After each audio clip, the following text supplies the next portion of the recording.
नमस्कार, आप देख रहे हैं खबर प्रधान और मैं सजल रघुवंशी आपका स्वागत करता हूं।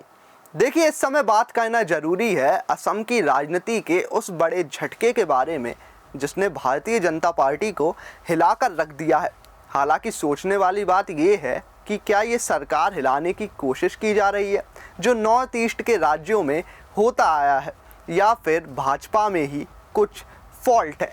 देखिए, खबर है कि भाजपा के वरिष्ठ नेता और पूर्व केंद्रीय रेल राज्य मंत्री राजेन गोहेन ने पार्टी से इस्तीफा दे दिया है। 74 साल के गोहेन, जो 4 बार नागांव से सांसद रह चुके हैं और आसाम भाजपा के पूर्व अध्यक्ष भी रहे हैं, उन्होंने गुरुवार को गुवाहाटी स्थित पार्टी मुख्यालय में अपने 17 समर्थकों के साथ मिलकर इस्तीफा सौंपा। हालांकि गौर करने वाली बात यह है कि गोहेन पिछले 3 दशकों से ज़्यादा समय तक भाजपा का हिस्सा थे। पिछले कुछ सालों से पार्टी के अंदर पुराने और नए नेताओं के बीच दरार का चेहरा बनकर उभरे थे और ये दरार सबसे ज़्यादा तब गहरी हुई जब 2015 में कांग्रेस छोड़कर हिमंता बिस्वा शर्मा भाजपा में शामिल हुए और बाद में उन्हें मुख्यमंत्री बना दिया जाता है। हिमंता बिस्वा शर्मा के खेमे में जयंत मल्ला बरुआ, पीयूष हजारिका और अजंता नियोग जैसे नेता शामिल हैं। वहीं दूसरी तरफ गोहेन का आरोप है कि पुराने और वफादार कार्यकर्ताओं को नज़रअंदाज कर दिया गया है। साथ ही गोहेन ने यह भी बताया कि उन्हें 2019 के लोकसभा चुनाव में टिकट नहीं दिया गया और 2024 में भी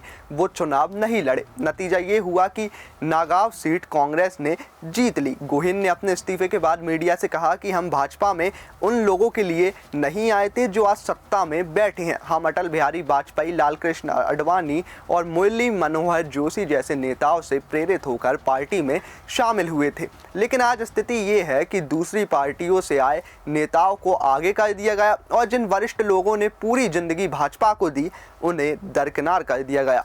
इतना ही नहीं, गोहेन ने भाजपा पर बड़ा आरोप लगाते हुए कहा कि भाजपा अब असमिया लोगों की सबसे बड़ी दुश्मन बन चुकी है। गोहेन अहोम समुदाय से आते हैं। उनका कहना है कि 2023 के परिसीमन के बाद अहोम जैसे स्वदेशी समुदाय का राजनीतिक प्रभाव लगभग खत्म कर दिया गया है। उन्होंने कहा कि अभी असम विधानसभा की 30 से 40 सीटों पर अहोम समुदाय का दबदबा हुआ करता था, लेकिन अब हालात ये हैं कि वो कहीं से टिकट की मांग भी नहीं कर सकते।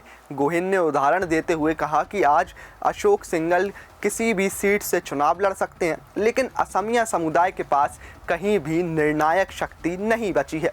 याद दिला दें कि 2023 के परिसीमन के दौरान गोहेन ने अपने पुराने लोकसभा क्षेत्र नागांव में हुए बदलावों का विरोध करते हुए असम खाद्य एवं नागरिक आपूर्ति निगम के अध्यक्ष पद से भी इस्तीफा दे दिया था। तब उन्होंने आरोप लगाया था कि बड़ी संख्या में अल्पसंख्यक मतदाताओं को शामिल कर सीट की जनसांख्यिक बदल की गई है, जिससे भाजपा उम्मीदवारों के लिए वहां जीतना नामुमकिन हो जाए। अब सवाल ये उठता है कि क्या गोहेन का इस्तीफा असम की राजनीति पर असर डालेगा।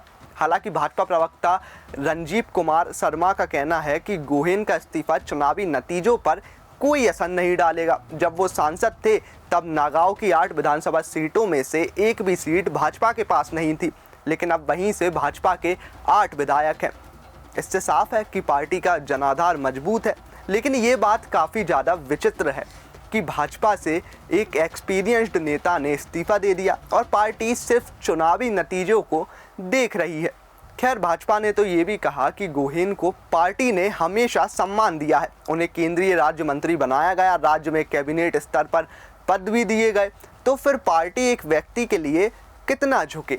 अब आसाम में अगले 6 महीने बाद विधानसभा चुनाव होने हैं। अब देखना दिलचस्प होगा कि राजेन गोहेन जैसे वरिष्ठ नेता का इस्तीफा भाजपा के लिए सिर्फ एक प्रतीकात्मक झटका है या वाकई इससे चुनावी समीकरण बदलेंगे। आपका क्या मानना है कि क्या भाजपा पर इसका असर पड़ेगा या फिर जैसा पार्टी कह रही है इससे ज़्यादा फर्क नहीं पड़ेगा?